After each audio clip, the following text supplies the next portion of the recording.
I want to introduce my next guest, who we were chatting again before we came to air, where I first saw him. I moved from Toronto. Some of you from Canada or other parts of the world might know or have heard of Toronto, to Winnipeg, a lovely town in the Midwestern part of Canada.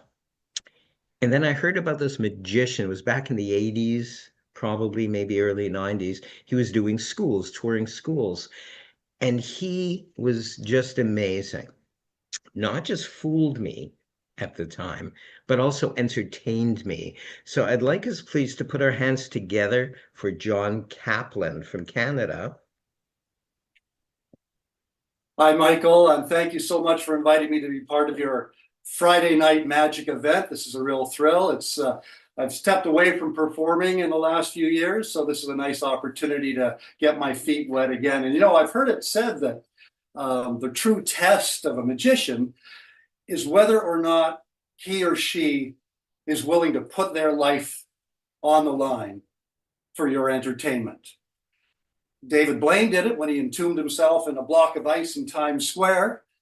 David Copperfield did it with a daring raft escape over Niagara Falls.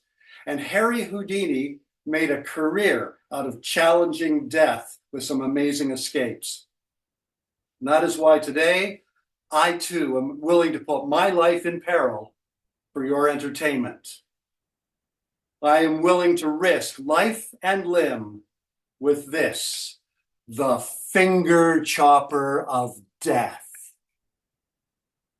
Okay, maybe I'll just be I'll just be risking limb. I'm not sure, but let's be clear. I do need all 10 of these digits to continue performing sleight of hand. So the danger is very real, my friends. Let me introduce you to the apparatus. It consists of two pieces: a blade firmly riveted in place between two wooden arms, as well as the case into which it fits. Now, normally I would have a spectator from the audience assist me with this illusion, and you're all out there in Zoom land. Playing the role of unwitting spectator, please welcome my wife, Heather. Unwitting. Sorry. Did I say unwitting? Unwilling spectator, my wife, Heather. Thanks for doing this, hon. So as I was mentioning, the apparatus, two pieces. This is a stainless steel blade firmly riveted in place between two wooden stalks. The blade is sharp. It's solid. It may also be examined. That's close enough. And over here, no, I'm kidding. Go ahead, check the blade. Make sure it does not move. It's solid. It's exactly what's being described. Yep. Solid blade. And over here, of course, is the case. Climb around inside there. Make sure there's no rabbits, no trapdoors, no bits of old finger. Yep. Nope. It's clean. Perfect. Thank you very much. As you can see, the blade goes inside the case and moves up and down. The case, you'll notice, has been provided with 3 openings, so you can actually travel the blade. Watch it travel from the top all the way down to the bottom. It's really in there. And in just a moment, somebody's finger is going to be in there with it. Thank you for volunteering. Don't worry. You're not going to lose your finger, but I am going to need you to use both of your hands. Okay. First of all, Heather, your right hand, I want you to grab onto the end of my finger. Okay. Before you do, yes. I know we have a few people here, maybe some concern. Let me reassure you, I do have one of these at hand. Of course, you know what this is. That's right. Product placement. Okay, Heather, if you will be so kind, I'm going to have you grab onto the end of my finger. All right. With your right hand, hang on tight, and don't, under any circumstances, pull my finger. Now, all right. the blade is resting on the top of my finger. You're holding my finger with your right hand.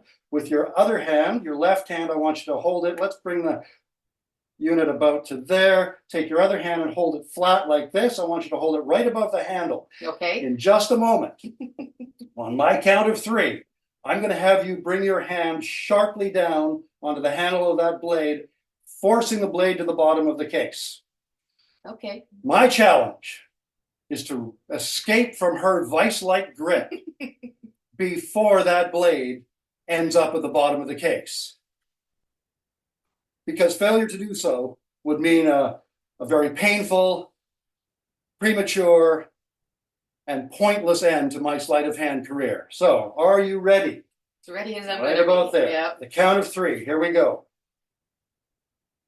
Remember, don't let go of my finger. I got it.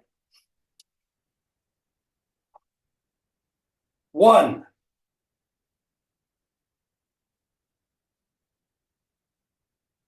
2. 3 weeks ago, we had an accident.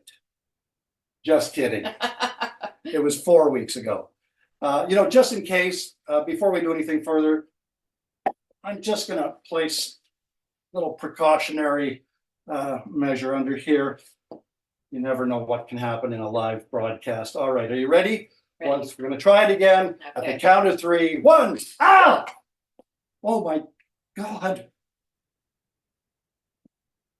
Is this yours? No.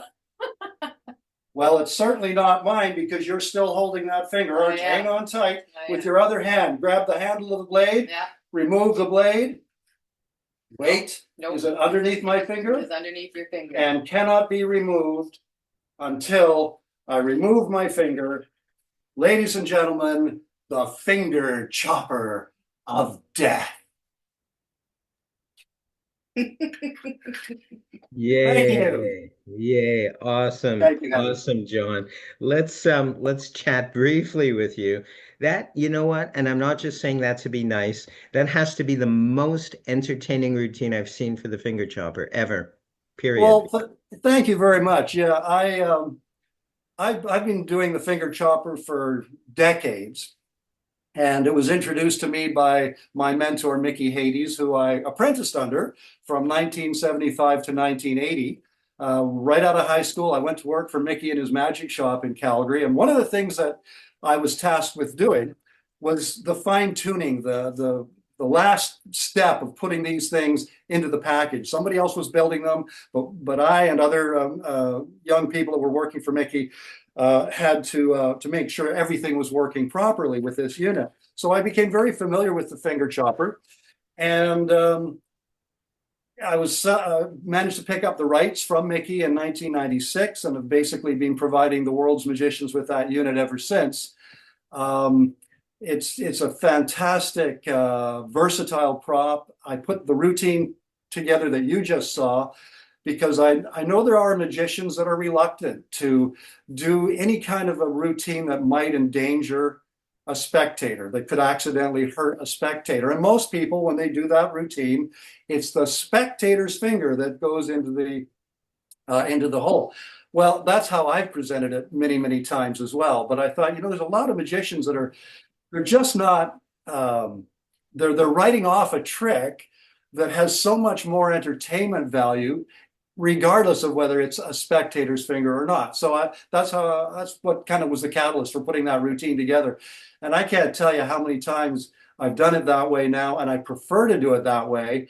And there's so often where the spectator, I always use a woman as the person hitting the blade down through my finger. So often they are just as shaken about the whole thing, and the suspense and whatnot is there for them, even though it's not their finger in there. So it really plays well. It does. It's fantastic. And to reiterate, where else can somebody do it's virtually incomparable to the head chopper, those 6 foot or tall choppers, but this fits in your pocket and you can pull it out. It can be performed. I'm not just saying that to sell it. I really believe this. I'm sure, John, you believe me, and the folks out there do as well. But you can pull this prop out. It looks great. And in the old days, we used to say, oh, packs flat, plays big. But this, I believe, is even bigger than that. You've got audience participation with this amazing looking prop. And I was so excited when I read probably a couple of months ago that you were building them or building them again because they had been kind of around, but not really so much. They were certainly around in the 70s and 80s, perhaps the 90s. I don't recall now. The 90s is a blur for some reason. But in fact, When I read that you were building them, I thought, I've got to own one. I was probably the only person, only magician in the world that didn't own the Mickey 80s finger chopper, improved finger chopper. I was using something else. But you know what? I ordered it recently, probably about a month ago, and I've been playing with it. I'm going to put it into my routine, my close-up as well as platform routine. I'm going to do it on the Tuesday Night Magic Theater show on Facebook. Look that up. And the Wednesday and or the Wednesday open mic show as well. Look that up on Facebook if you will, because it's so cool. You can use it on Zoom. You can do it alone. You can have an assistant from the audience. You can certainly do it in person. And so that was an unsolicited rather testimonial from myself. That's how excited I am about it. Well, thank you. Yeah, it's a great item. Just a great item. Like you say, it checks off so many boxes. It plays big, packs flat, put it in your pocket, instant reset. You can do it in walk around, angle proof, involves the spectators, has drama, has comedy, has suspense, has all the elements of great theater. It's tailor made for it. It's one of those tricks that I always have one on me. I have to thank you, John, so much for agreeing to appear on the Thank you, show Michael. this month. Thank you so much. Let's put our hands together for John Kaplan from Canada. Thank you very much. It was a pleasure. Appreciate it. Thanks, Michael.